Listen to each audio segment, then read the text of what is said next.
దాదాపుగా 40 రోజులుగా పెద్దలు జీవన్ రెడ్డి గారు కానీ సుదర్శన్ రెడ్డి గారు కానీ మేమందరం కూడా క్షేత్రస్థాయిలో నిర్వివాంగా ప్రజల్ని కలవడం, దానికి మా కార్యకర్తలు ప్రతి కాంగ్రెస్ కార్యకర్త సంపూర్ణంగా మద్దతు పలకడమే కాకుండా ఆర్నిషలు కృషి ఫలితంగా మంచి ఓటింగ్ జరిగిందని అనుకుంటా ఉన్నాం. నిజామాబాద్ పార్లమెంట్కి ఆశించిన స్థాయిలో ఓటింగ్ పర్సెంటేజ్ జరిగింది. మేము మొదట్లో చెప్పాం, జీవన్ రెడ్డి గారే మాకు వరం అన్నమాట. అభ్యర్థి విషయానికి వచ్చినప్పుడు జీవన్ రెడ్డి గారికి ఉన్నటువంటి రాజకీయ అనుభవం, ఆ ప్రొఫైల్, రాజకీయ చతురత, అనుభవం ఇవన్నీ కూడా మాకు ఉదకరిస్తాయి. జీవన్ రెడ్డి యొక్క అభ్యర్థిత్వం మాకు ఒక ప్లస్ పాయింట్.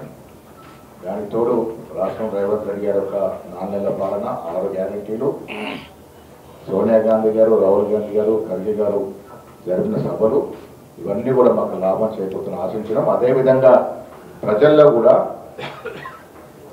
పార్టీల కన్నా ఎక్కువ వ్యక్తుల్ని చూసి జీవన్ రెడ్డి గారు అయితే పార్లమెంట్కి సరిపోతారు అనే అనుభవం వల్ల భవిష్యత్తులో నిజామాబాద్ పార్లమెంటు అన్ని రకాలుగా అభివృద్ధి చెందుతుంది, సత్ఫలితాలు వస్తాయని నమ్మి ఇవాళ పెద్ద ఎత్తున కాంగ్రెస్ పార్టీకి ఓటేసినట్టుగా మాకు వస్తున్నటువంటి సమాచారం.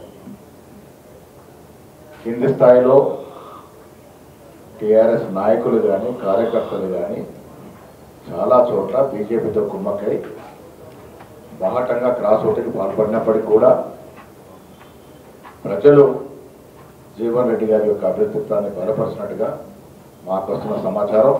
పెద్దలు సుదర్శన్ రెడ్డి గారు చెప్పినట్టుగా 1,00,000 నుంచి 1,50,000 మెజారిటీతో ఈ సీటు మేము గెలుచుకుంటామనేటువంటి మాట ఈ సందర్భంగా మీకు తెలియజేస్తూ, రాష్ట్రంలో కూడా రిజర్వేషన్ల ప్రభావం కానీ, రేవంత్ రెడ్డి గారు ప్రభుత్విస్తున్న 6 గ్యారెంటీలు కానీ, రాహుల్ గాంధీ వారి పర్యటనలు, ప్రియాంక గాంధీ గారి పర్యటనలు, ఖర్గే గారి యొక్క పర్యటన, ఇవన్నీ కూడా మాకు లాభం చేకూర్చున్నాయి. రాష్ట్రంలో కూడా మెజారిటీ సీట్లు కాంగ్రెస్ పార్టీ గెలుచుకొని భవిష్యత్తులో రేవంత్ రెడ్డి గారి యొక్క అభ్యర్థన బలపరుస్తూ ఈ రాష్ట్రం అన్ని రకాలుగా సర్వతోముఖాభివృద్ధి చెందాలని ప్రజలు ఈ పార్లమెంట్ ఎన్నికల్లో మమ్మల్ని ఆశీర్వదించినట్టుగా మేము నమ్ముతా ఉన్నాం. వాస్తవంగా ఈ పార్లమెంటరీ ఎన్నికలకు సంబంధించి ఎలక్షన్ క్యాంపెయిన్ 2 ఏప్రిల్కి స్టార్ట్ అయిందన్న. 2 ఏప్రిల్ అంటే నా అభ్యర్థితో ప్రకటింపబడ్డ తదుపరి ఈ 40 రోజుల ఈ 40 డేస్ ముఖ్యంగా నిజామాబాద్ పార్లమెంటరీ నియోజకవర్గ పరిధిలోని top to bottom senior Congress నాయకులతో పాటుగా స్థానిక నాయకులు, కాంగ్రెస్ కార్యకర్తలు, అభిమానులు అందరూ కూడా చెప్పట్టు నేను ఎవరికి వారే అభ్యర్థిగా భావించి వీళ్ళ ఈ నిజామాబాద్ పార్లమెంటరీ ఎన్నిక ఒక ప్రతిష్టాత్మకంగా గెలవాలనేటువంటి ఒక భావనతో ఏదైతుందో ఈ గెలుపు బాటలో పయనం చేయడానికి కృషి చేసినందుకు నేను అందరికీ హృదయపూర్వకంగా ధన్యవాదాలు చెప్తున్నాను. ఇవాళ పార్టీ గెలుపు బాటలో పయనింప చేయబడుతుందని చెప్పంటే ఇది నాయకత్వం, కార్యకర్తల సమిష్టి కృషి చెప్ప తప్పదంట. ఇవాళ మన ప్రత్యర్థి రాజకీయ పార్టీలు మాకు భారతీయ జనతా పార్టీ కానీ, భారత రాష్ట్ర సమితే కానీ వాళ్ళు ఎక్కడికి వచ్చి ఏదైతుందో కాంగ్రెస్ పార్టీని నిలువరింప చేయాలి అనే భావనతోని బీఆర్ఎస్ వాళ్ళ ఎన్నికల్లో చతికిలబడి అసెంబ్లీ ఎన్నికల్లో వాళ్ళు ఉనికి కాపాడుకోవడానికి ప్రయత్నం చేస్తారని చెప్పి అనుకున్నాం. కానీ ఏమైపోయిందంటే వాళ్ళు ఎట్లా గెలవలేకపోతున్నామని చెప్పని భావనతోని కాంగ్రెస్ పార్టీకి ఏ విధంగా ఆటంకాలు సృష్టించగలుగుతామనేటువంటి యొక్క ఆలోచనతో కుట్రపూరితంగా ఇవాళ భారతీయ జనతా పార్టీ ఒక మతతత్వ రాజకీయ పార్టీ అని తెలిసి కూడా దాని మద్దతు తెలిపే ప్రయత్నం చేయటం. ఇలా భారతీయ జనతా పార్టీ కూడా ఎదుగుతుందో పర్టికులర్గా అంటే మేము చేసిన కృషికి ఈ ప్రాంతం భవిష్యత్తులో అభివృద్ధి బాటలో పయనం చేయబడాలి అని అంటే తెలంగాణ రాష్ట్రం ఏర్పడ్డ తదుపరి ఏదైతుందో ప్రత్యేకంగా ఉమ్మడి రాష్ట్రంలో చేపట్టబడ్డ అభివృద్ధి కంటే ఇంకా మిన్నగా ఈ ప్రాంతం అభివృద్ధి చేయబడుతుందని చెప్పి భావించారు.